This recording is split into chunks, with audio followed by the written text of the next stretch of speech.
अमरावती जिल्ह्यातील 22 गावांमध्ये गेल्या अनेक वर्षांपासून अनुसूचित जमातीकरता सरपंच पदाची सोडत घेण्यात आलेली नाही। या संदर्भात बिरसा क्रांती दलाच्या वतीने जिल्हाधिकाऱ्यांना निवेदन देऊन अनुसूचित जातीकरता सोडत काढण्याची मागणी करण्यात आली आहे।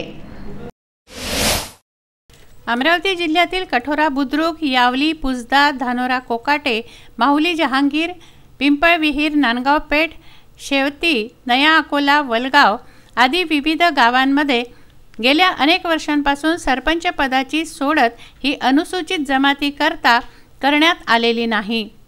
या संदर्भात बिरसा क्रांती दलाच्या अमरावती जिल्हा शाखेच्या वतीने जिल्हाधिकाऱ्यांना निवेदन देण्यात आलं।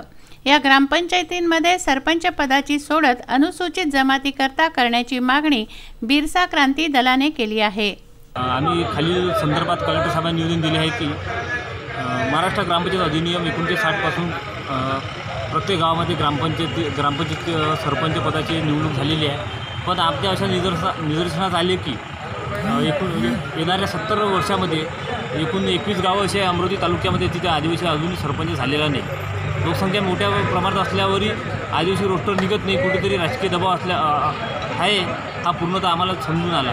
तर त्याच्या कारणास्तव आम्ही बिरसा क्रांती दल आणि ट्रायबल फोर्सचे पदाधिकारी कलेक्टर साहेबांना निवेदन देऊन सांगितलं आहे की 21 गावामध्ये आमचे आदिवासी रोस्टर काढण्यात यावे आणि आदिवासी समाजाला कुठेतरी न्याय देण्यात यावा, अन्यथा आम्ही उपोषणाची तयारी आमची पूर्णपणे आहे। तसेच आम्ही न्यायालयात आम्ही दाद मागू, ही पूर्ण आमची तयारी आहे। निवेदन देते वेळी शशिकांत आत्राम, अतुल परतेकी, प्रफुल्ल गेडाम, संतोष किरनाके, प्रवीण सराटे, सूरज मडावी आदींचा समावेश होता। प्रदीप इंगोले, जितेंद्र कांबळे, विदर्भ न्यूज, अमरावती।